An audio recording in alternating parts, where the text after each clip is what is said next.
My name's Ibrahim Yunis Ali. I am one of the Nubian elders from Makina village. Today we are here at Mchanganyiko Hall in Salama Estate, holding a workshop for community members. The main participants are Nubian elders from the 13 villages, plus other stakeholders within the community. We are here to discuss the challenges which the Nubian community have been facing for a long time as a minority and marginalized community. So the purpose was to discuss the challenges and then agree on strategies and interventions on how these challenges can be overcome. One of the challenges which the Nubian community face, just like any other community, is that one of disunity. They don't seem to agree, especially on development matters. So this is one of the subjects that we are addressing today, and one of the strategies that has come up is that we need to do a lot of sensitization and civic education to our community members so that people can distinguish between individual views and community interest. Most of the issues that are bringing conflict are actually for the good of the community, but they are individuals, due to personal differences with certain characters, they tend to bring it on to the detriment of the community. So the best strategy actually is civic education, the need for unity, the need to hold regular forums, the need for transparency and accountability in the running of these institutions. This will alleviate the question of mistrust that sometimes even leads to these issues of disunity. Some of the issues that cause this disunity are people don't have the right information, among other strategies which we are considering. We have some challenges that we are facing as a community, and one of them is disunity that is coming up with the aspects of development. As we are all aware, the Nubian community was given 288 by the government, and they've been in the process of developing it. But there are a lot of challenges that come in where we have legal battles that is coming in between the Nubians within themselves, others with the other non-Nubians also. But we are trying to figure it out. How can we sit together with other community leaders and take this initiative as a whole? Because once the development is done, it will not be about Nubians, but it will be about helping the entire community and also bring the positive change that we want to see. We all understand the living standards that we are having within Kibra is not that good in terms of sanitation, in terms of the shanties that you are living in. But once the development has been done, it will be very easy and it will be conducive for us as a people of Kibra to live in a good environment. And this will only be achieved through unity. The meeting that is here today is also to bring that cohesion and unity, both in the community and the other communities within Kibra. Nyango Ibrahim Ambar, nilikuwa mwalimu. Sasa nimekuwa elder of the community. Na mkutano ya leo ilikuwa muhimu. Tunataka kujipanga generation change. Generation yangu imekwisha. Tumebaki watu wachache. Hiyo iko nyuma yetu iko wapi?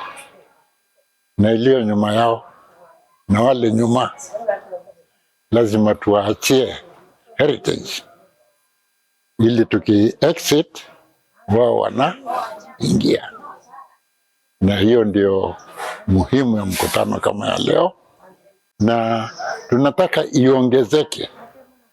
Tushike kina mama, vijana, jenzi yetu wote wajue, ili sisi tukiondoka hakutakuwa na vacuum katika maongozi ya umma kama hii. Several initiatives can be taken to promote the culture and heritage of the Nubian community. First and foremost, revision of the curriculum in the madrasa to include Nubian history, Nubian culture, and heritage. Number two is to have publications, books written about our history, about our culture and traditions, and our contribution to Kenya.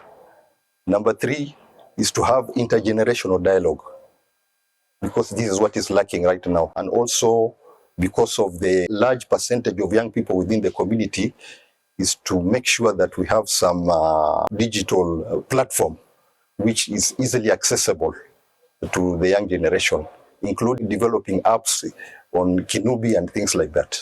Naitwa Zakia Mohamed Abbas, mkaaji wa Makina, na mimi ndio among the elders wale wamechaguliwa hapa. Sasa kuhusu leo tunajaribu kuona vile tutatatua mambo mengi kuhusu community yetu. Kama Wanubi ku preserve our culture, tunajaribu sana pande ya mavazi yetu tusitupe, kwa sababu kuna mavazi hasa kabisa ya Kinubi ambayo tunavaa upande wa wanawake sana kuna mavazi yetu. Alafu tena kuhifadhi sana upande ya lugha yetu. Sasa kuna lugha ambayo ya Kinubi tunajaribu kuendeleza, watoto wetu wasio wakiongea hizo Kiswahili peke yake, Kinubi pia. Na upande ya chakula pia tunajaribu kuweka pia wa vijana hao majenzis, kuwafundisha jinsi ya chakula vyetu vile tunavyopika. Kuna chakula aina nyingi. Kwa majina naitwa Bashir Hussein, mkazi wa Salama. Leo tuko hapa Mchanganyiko Hall. Tumeitwa katika workshop ya Kibra Nubian Elders Network kuzungumzia masuala yale yanahusu jamii in terms of ardhi, mambo za representation na kadhalika. So changamoto kubwa sana kwetu ile tuko nayo kwa saizi, Kibra tumekuwa na uwakilishi wakati wa nyuma, lakini saizi kama jamii hatujapata uwakilishi muda mrefu kwa sababu mingi sana. Mmoja hapo ni jamii yetu imekuwa ni kama extinct, namba zetu zimekuwa chache. So tukienda katika elections kuna vile tunaweza tukashinda, na tumekuwa tuna push hizi issues za affirmative actions. Na believe katika hii shughuli ni representation. Kiangalia vile setup bila watu wanaishi, ina representation ya karibu jamii zote hapa Kibra, but unfortunately hatuko katika hizo representation. So kwetu imekuwa ni changamoto kwa jamii. Wajua, kwa ukweli sisi Wanubi tuko wachache. Sasa kupata nafasi hata kama ni MCA ama member of parliament itakuwa vigumu kidogo, unless sasa sisi wenyewe tukichagua elder moja alafu tuone kama serikali inaweza kumnominate as MCA ama upande wa MP ama upande wa Senate ama upande yoyote tu pale atuwakilishe huko, kwa vile tukitegemea ati kura yetu peke yetu hatuwezi fika popote sisi. Changamoto kubwa katika hii shughuli, wakati hamna representation, kuna masuala mengi na waacha. Angalia in terms of zile projects za serikali, issue kama infrastructure, wakati hamna uwakilishi, kwa sababu needs za area yenu mnaijua wenyewe. Kiangalia kama area kama tuko for example kama Salama, watu wanaita Karanja lakini ni Salama, iko ndani ya Makina Ward. But mimi kama mkazi bado sijaona yani project moja iko hapa kwa area yetu ile inafanya nini, inatusaidia. But I believe through warsha kama hizi tutakuwa tunasonga mbele, tunaangalia vile tunaweza saidiana, tukajadiliana, tukabadilishana fikra. Tuko kwa mpangilio saa hizi, kila mtu anajipanga katika kura, na kura inakuja, nafikiri tumejipanga na tunafanya mikakati kuangalia at least kama tutakuwa na wakilishi katika hizi ward zote zile tunaweza weka watu. Maana unajua election ni shughuli ya watu wote, huwezi ukasema ina limitation. Sitajaribu kuweka candidates wetu, tuangalie vile watajiuza, sera zao kama ni mzuri watapata kuchaguliwa inshallah. Warsha kama hii ya kuwaleta viongozi wa jamii pamoja ina umuhimu sana katika jamii, maanake unapata wakati mwingine huwa watu wanakutana na huwa hawakutani katika tuseme jumba kama hili ama siku kama ya leo, lakini hukutana kule nje. Sasa unapata kwa ile information ambayo mtu unapata hapa unaweza ukashare ama unaweza ukawasambazia wenzako pale ambapo ulipo, kama tuseme hata wakati wa baada ya swala za Juma katika ile kongamano pengine ya kina mama kina baba, ama kumtumia yule imamu wa msikitini kupitisha habari ya kile ambacho kimetokea hapa kwenye warsha kama hii. Kwa hivyo ina umuhimu sana katika jamii warsha kama hii. It's glad to be here through the sponsorship of Shofco.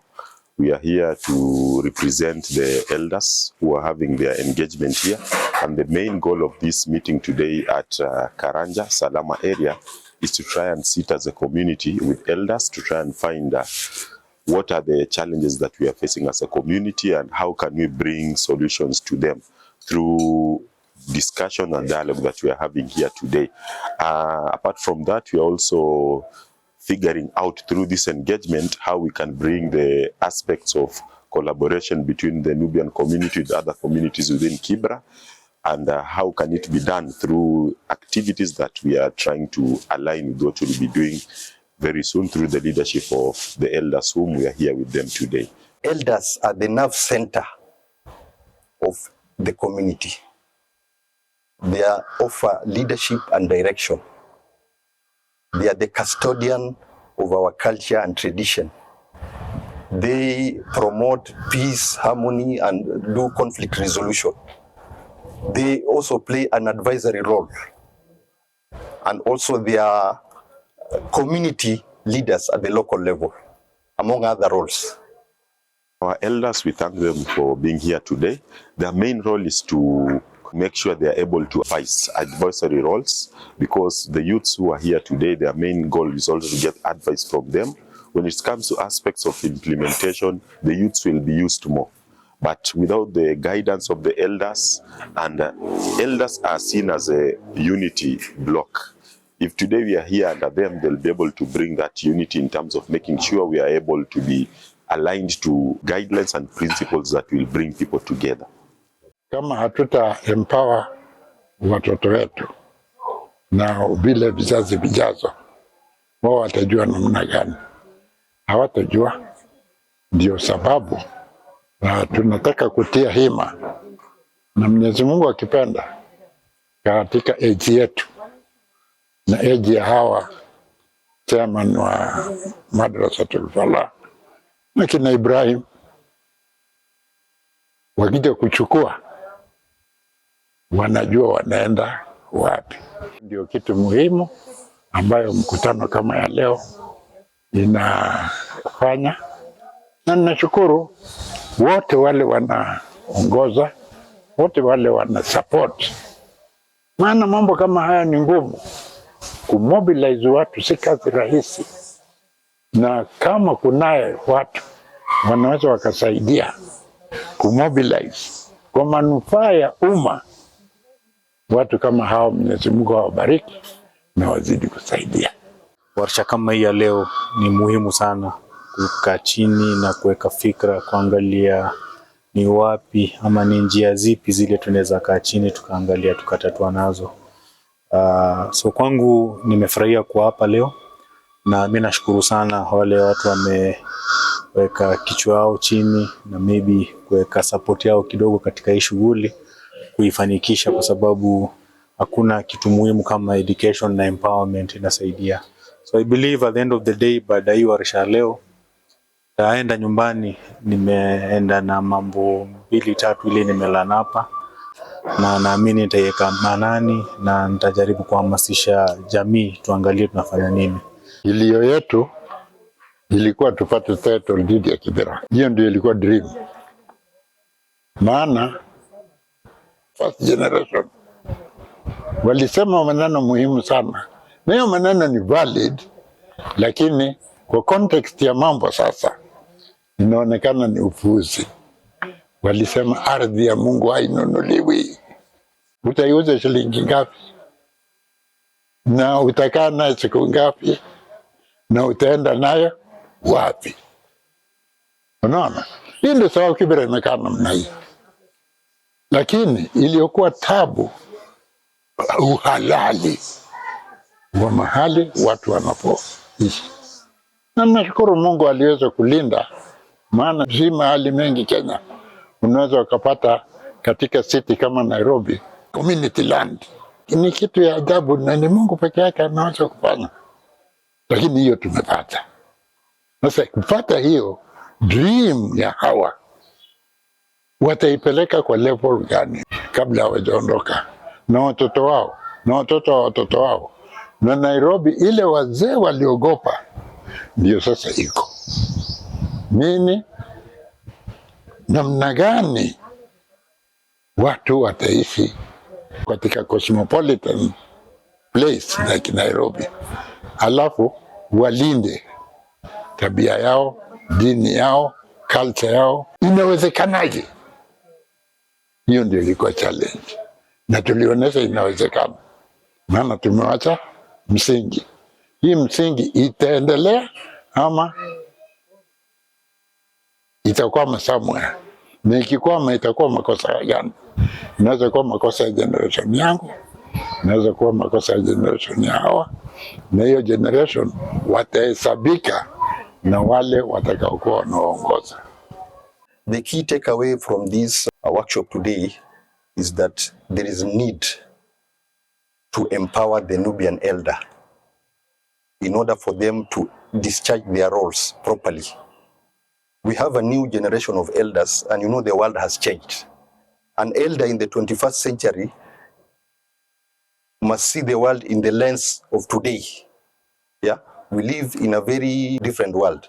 So the elders have to be trained to understand their roles and responsibilities. The elders have to play a very proactive role in the society because they have to give guidance on all aspects. So if they are not informed, they have to know the laws of the country, they have to know how to engage with the government, they have to know how to deal with various stakeholders within the community. So there is a lot of passion. For the very first time, we've held a workshop of this nature. Over 50 participants have come on board. There's a lot of passion, there's a lot of commitment, and this has also helped us now. We are going to develop a strategic plan for the elders. Based on the deliberations of today, we are going to prepare a plan to implement that will guide our activities. We have also put in place a structure of each village of the elders and how they are to conduct their affairs. Yeah. The next step that I believe needs to be done is, one, to encourage the donors who are SHOFCO to continue supporting the elders in terms of capacity building. Once they are well capacity built, they'll be able to guide and align the community in the right direction.